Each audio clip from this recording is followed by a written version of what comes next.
नमस्कार। Astrology simplified में आपका स्वागत है। आज हम चर्चा करेंगे इंजीनियरिंग की शिक्षा प्राप्त कर तकनीकी क्षेत्र में करियर कैसा बनाएं।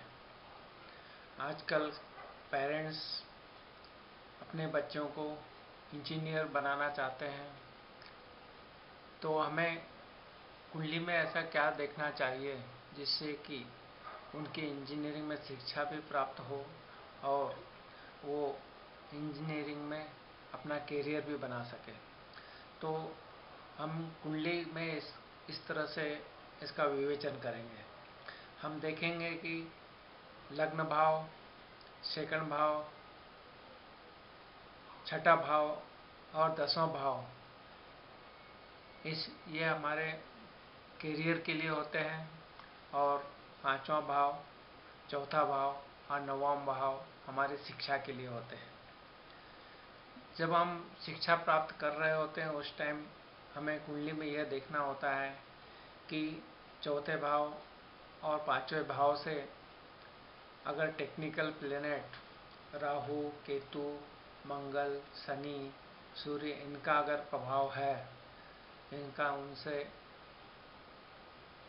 कनेक्शन हो रहा है, तो हम इस फील्ड में यानी टेक्निकल फील्ड अर्थात इंजीनियरिंग में हम शिक्षा प्राप्त कर सकते हैं। फिर से मैं बताना चाहूँगा कि शिक्षा प्राप्त करने के लिए हमें 4th हाउस, 5th हाउस को देखना होता है। साथ में 9वां भाव जो है वो हायर एजुकेशन का है, वो भी देखना होता है। तो इंजीनियरिंग का प्रभाव जब भी आएगा जब हम चौथे भाव और 5वें भाव पर टेक्निकल प्लेनेट राहु, केतु, शनि, मंगल इनका उनसे कनेक्शन होगा।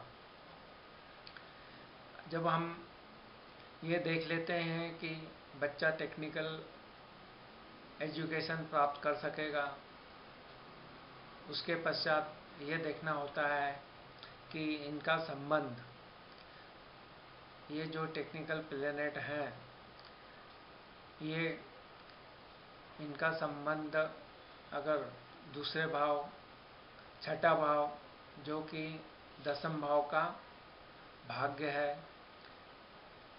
7वां भाव जो 10वें भाव से 10म है और 10वां भाव जो कर्म का है, तो हम ये देखते हैं कि शिक्षा प्राप्त भावों का संबंध जब नौकरी के भावों से होता है, दूसरे, छठे, 10वें भाव से होता है, तो हम जिस फील्ड में जिसमें हम शिक्षा ग्रहण करते हैं उसी में हम करियर भी बनाते हैं।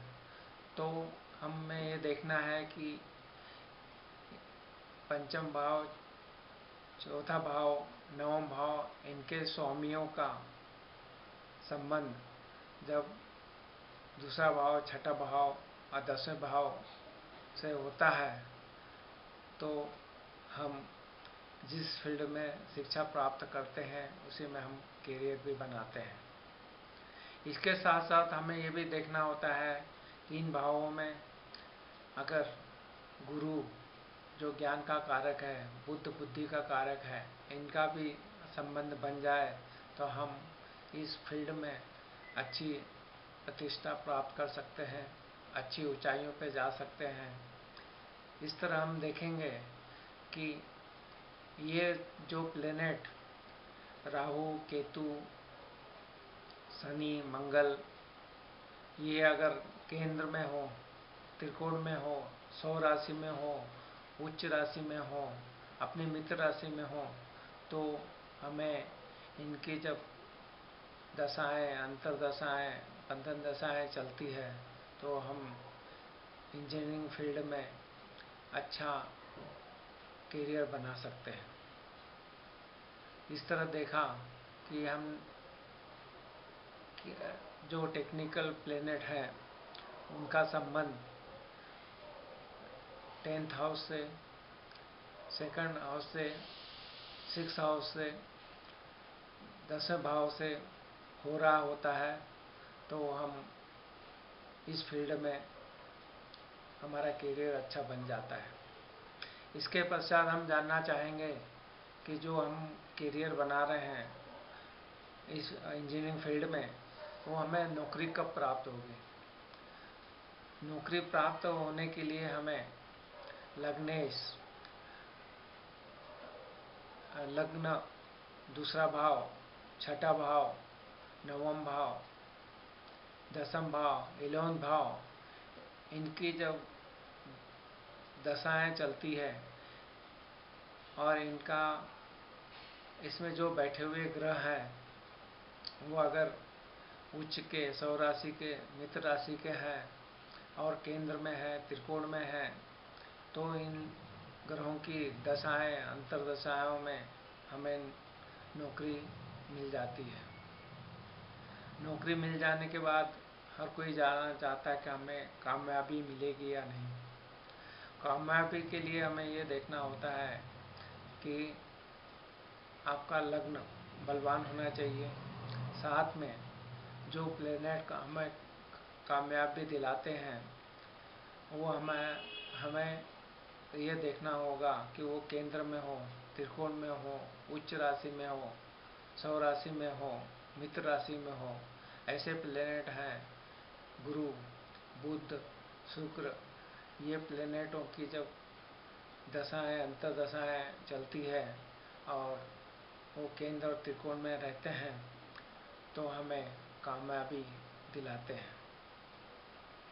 इस तरह हम चाहते हैं कि आप एक अच्छे ज्योतिषी से अपने बच्चे के कुंडली का विश्लेषण करवाकर शुरू से ये देखें कि वो इंजीनियरिंग में शिक्षा प्राप्त कर पाएगा या नहीं, और कर पाता है तो उसमें करियर बना पाता है कि नहीं।